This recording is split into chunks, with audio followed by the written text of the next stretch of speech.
আপনারা হয়তো অনেকেই দেখেছেন যে ইউরোপীয় ইউনিয়নের কিছু কর্তা ব্যক্তি তারা অতি সম্প্রতি একটি বক্তব্য দিয়েছেন।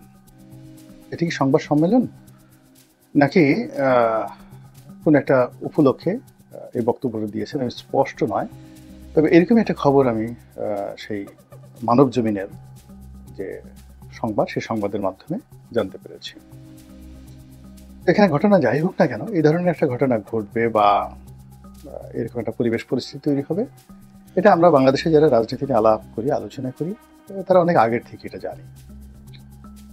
অর্থাৎ খবরের মূল যে প্রতিপাদ্য সেটা আগে বলে নিই, সেটা হলো ইউরোপীয় ইউনিয়ন তারা চাচ্ছে ডক্টর মোহাম্মদ ইউনূস এই মুহূর্তে যে কাজগুলো করছেন, অর্থাৎ সংস্কার করছেন, রাষ্ট্র সংস্কার করছেন, এটি অব্যাহত থাকুক এবং এই কাজটির জন্য তারা তাকে পর্যাপ্ত সময় দিতে চান।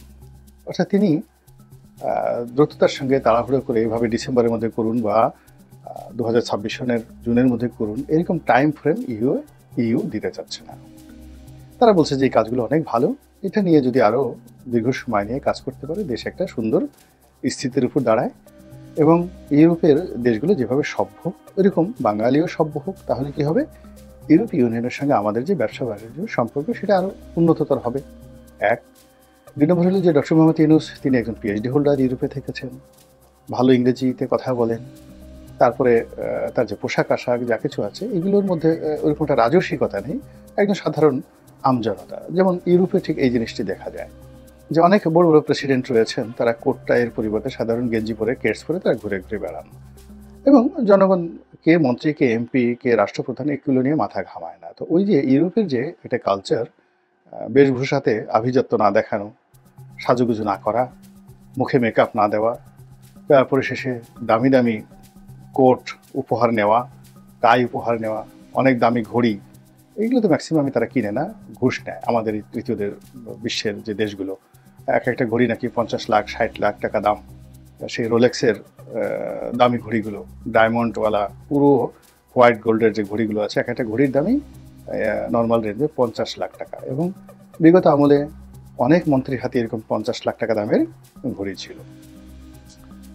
তো এরকম ঘড়ি অনেকে পরেন, যেটা ইউরোপীয় যারা লোকজন রয়েছেন তারা এগুলো অভ্যস্ত না, তারা ঘড়িই পরেন না, মোবাইলও ব্যবহার করেন। অনেকে দেখা গেল যে এই আইফোনও ব্যবহার করে না, সাধারণত তো টাচ মোবাইলের পরিবর্তে ওই যে বাটন মোবাইল এগুলো তারা ব্যবহার করেন রাজনীতিবিদ, তাদের মধ্যে এই জিনিসগুলো নাই।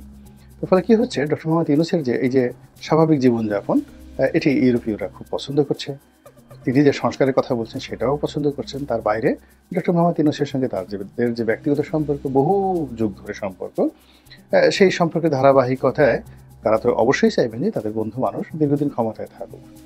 দ্বিতীয়ত আপনারা জানেন যে ইউরোপের মধ্যে সেই ইউরোপিয়ান ইউনিয়ন যেটা রয়েছে ইউ, তো সেখানে সবচেয়ে দুটো দেশ গুরুত্বপূর্ণ, তার মধ্যে এক নম্বর দেশ হলো ফ্রান্স।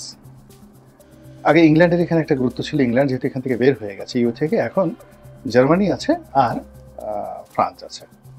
তো জার্মানি এই মুহূর্তে আসলে বহির্বিশ্বের রাজনীতি নিয়ে মাথা ঘামায় না, তারা এমনি ইউক্রেন যুদ্ধ নিয়ে মারাত্মক সমস্যার মধ্যে রয়েছে।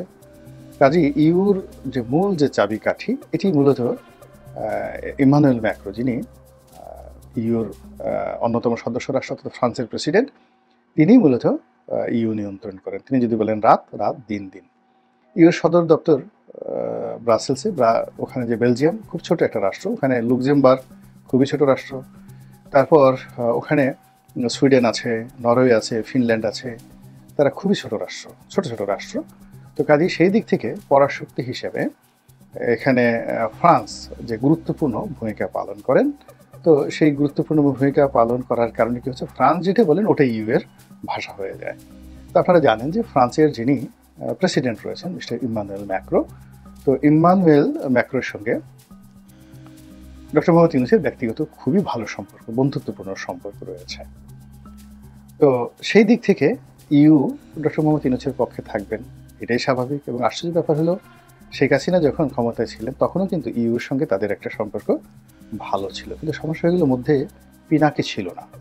অর্থাৎ ডক্টর পিনাকি ভট্টাচার্য ফ্রান্সে বসবাস করে শেখ হাসিনার বিরোধিতা করতেন। আর এখন দুটো একসঙ্গে, অর্থাৎ পিনাকি ডক্টর মোহাম্মদ ইউনূসকে অনেকটা লিবারেল মনে করছেন, তিনি চাপের উপর রেখেছেন ডক্টর মোহাম্মদ ইউনূসকে, কিন্তু তিনি এখনো পর্যন্ত মনে করেন না যে ডক্টর মোহাম্মদ ইউনূসের চাইতে বিএনপি বা যাকে বলা হয় আওয়ামী লীগ ভালো, বা আওয়ামী লীগ কোনো মতে ফিরে আসুক, এটা ডক্টর পিনাকি কোনো মতে চাচ্ছেন না। ফলে কাজেই ইউরোপের যে প্রচার এবং প্রোপাগান্ডার যে মেশিন, তার সঙ্গে বাংলাদেশের যে সোশ্যাল মিডিয়া কেন্দ্রিক প্রচারণার যে মেশিন, এবং এর সঙ্গে সামঞ্জস্য রেখে আমাদের যে লোকাল মিডিয়া, এটা অনেকটা এখন আপনি ইউনুস মিডিয়া বলতে পারেন, অথবা আপনি শফিক মিডিয়া বলতে পারেন।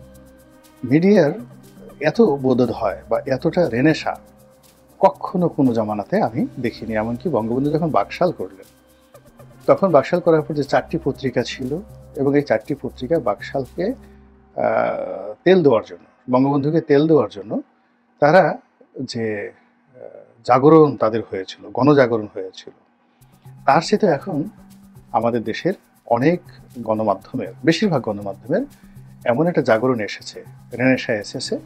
তারা কি করে তথ্য সচিব যিনি রয়েছেন এখন, তথ্য সচিব মানে কি, ডক্টর মোহাম্মদ ইউনূসের যিনি তথ্য সচিব বা উপদেষ্টা, তথ্য উপদেষ্টা বা তথ্য সহকারী, এরকম একটা পদ পদবি হবে, কিন্তু আমি এই জিনিসগুলো মানে তার পদ পদবিটা জানি না। যেটা জানি যে তাকে সিনিয়র সচিব, মানে প্রজাতন্ত্রের সিনিয়র সচিব পদমর্যাদায় তাকে নিয়োগ দেওয়া হয়েছে। আর দ্বিতীয়ত হলো যে তিনি এখন এতটা বিখ্যাত, এতটা আলোচিত, এতটা ক্ষমতাধর যে ডক্টর মোহাম্মদ ইউনূস এবং শফিক সাহেব, এই দুটো নাম যুগপৎ, একেবারে জড়োয়া ভাই, পিতা পুত্র, বা অন্যান্য যেমন মামা ভাগিনা, পিতা পুত্র, চাচা ভাতিজা, এরকম একটা সম্পর্কের মতো একেবারে দহরম মহরম সম্পর্ক হয়ে গিয়েছে। এখন ডক্টর মোহাম্মদ ইউনূসের সঙ্গে এমনি আগে থেকে মিডিয়ার একটা ভালো সম্পর্ক, তার সঙ্গে জনাব শফিকেরও এই নতুন পদ পদবীর কারণে স্থানীয় মিডিয়ার সঙ্গে সম্পর্ক আত্মীয়, যেহেতু একসময় বিদেশি সংবাদ মাধ্যম এএফপির বাংলাদেশ ব্যুরো চিফ ছিলেন, প্রধান ছিলেন, তো কাজেই আন্তর্জাতিক যে মিডিয়াগুলো, সেই মিডিয়াগুলোর সঙ্গে তার একটা সম্পর্ক থাকবে, এটাই স্বাভাবিক ব্যাপার।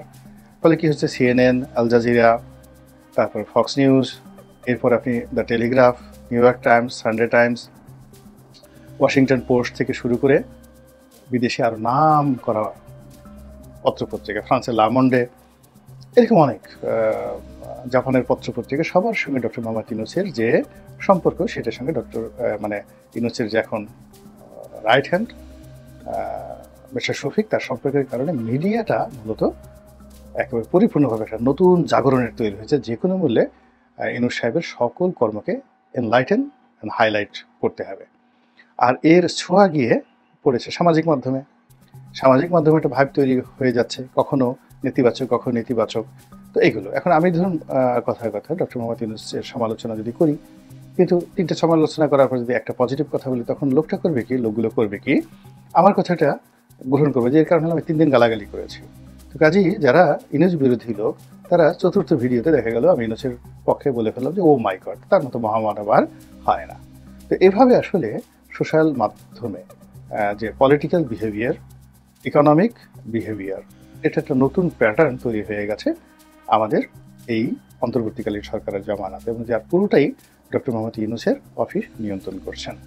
তো তারই প্রেক্ষিতে এই ইউরোপীয় ইউনিয়ন যারা লোকজন রয়েছে, তাদের সম্পর্ক, তার সঙ্গে সঙ্গে এই যে সোশ্যাল মিডিয়া, তার সঙ্গে সঙ্গে মূলধারার গণমাধ্যম, সব জায়গাতে এখানে দেখানো হচ্ছে যে আমাদের এই দেশ এখন অর্থনৈতিকভাবে এতটা স্বাবলম্বী, ওয়ার্ল্ড ব্যাংক অর্থাৎ বিশ্ব ব্যাংক, জাইকা, IMF এর কোনো লোন দরকার নেই।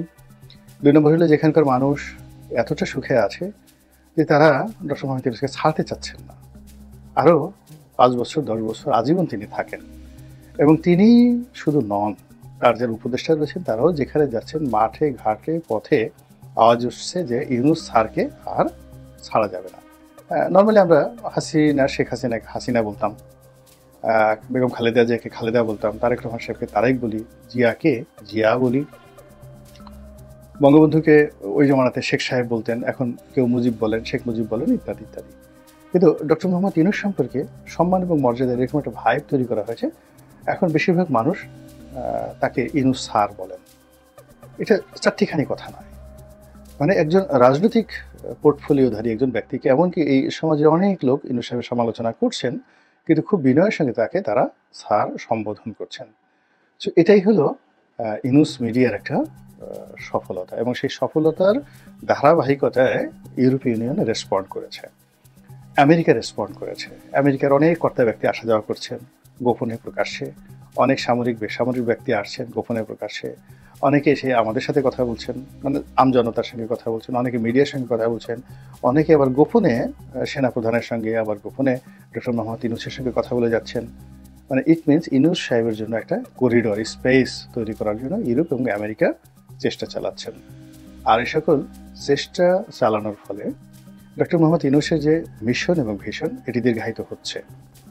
আর তার কাছে যারা লোকজন আমজনতা যা কিছু চাচ্ছে, নির্বাচন যা কিছু যাচ্ছে, এগুলোতে পর্দা পড়ে যাচ্ছে, ভীষণ রকম একটা পর্দা পড়ে যাচ্ছে। এই কারণ হলো আমরা সবসময় সাদা চামড়ার যারা মানুষ তাদের সার্টিফিকেটকে পছন্দ করি। ইউ বলেছে সংস্কার দরকার, এবং ইউ যদি বলে যে তোমরা যে সংস্কারগুলো না করো তাহলে আর তোমাদের দেশ থেকে মাল নেব না, সঙ্গে সঙ্গে দেখবে সমস্ত গার্মেন্টসের মালিকরা ডক্টর মোহাম্মদ ইউনূসের সাথে দেখা করবেন, এবং পুরো রাজনীতিতে একটা নতুন অলিগার শ্রেণী তৈরি হয়ে যাবে। এবং এটা ডক্টর মোহাম্মদ ইউনূসের জন্য ওয়ান্টুর বিষয়, তিনি ইচ্ছা করলে এখনই এটা পারেন। তারপর আমেরিকাতে একই অবস্থা, এবং তিনি দেখেন এই যে কাতারের ভিসা বন্ধ হয়ে গেছিল, এখন ডক্টর মোহাম্মদ ইউনূস একটা টেলিফোন করে সেই ভিসা আবার নতুন করে চালু করে দিয়েছেন। কাতার না, ঠিক মানে যেটা দুবাই, সংযুক্ত আরব আমিরাত, যেটাকে ইউএই। এটি নিয়ে মিডিয়া খুব খুশি যে এরকম ঘটনা কখনো ঘটেছে, কাতারে এইভাবে যদি ভিসা বন্ধ করে দেওয়া হয়, দুবাইতে ভিসা বন্ধ করে দেওয়া হয়, এখন মক্কাতে যদি উমরার ভিসা বন্ধ করে দেওয়া হয়, এই জিনিসগুলো ইউনূস সাহেবের মতো মানুষই হ্যান্ডেল করতে পারে। কাজেই এই যে মহামানব যাকে আল্লাহ রাব্বুল আলামিন স্পেশালি ডিজাইন করেছেন, স্পেশালি তৈরি করেছেন, যোগ্যতম করেছেন, তারপর শেষে আমাদের উপরে তিনি নাজিল করেছেন। কাজে এই নিয়ামত, এই রহমত, এই বরকত, এই রত্ন, এই মণিমাণিক্য, এগুলো হারানো যাবে না। এবং এটা শুরু হলো এই ইউ এর এই সার্টিফিকেশনের মাধ্যমে। দেখা যাক পরিস্থিতি কোন জায়গায় যায়, কি পরিণতি ডেকে নিয়ে আসে, এবং আমরা আগামী দিনগুলোতে কোথায় যাই। মহান আল্লাহ আমাদের সবাইকে হেদায়েত দান করুন এবং হেফাজত করুন। আসসালামু আলাইকুম ওয়া রাহমাতুল্লাহি ওয়া বারাকাতুহু।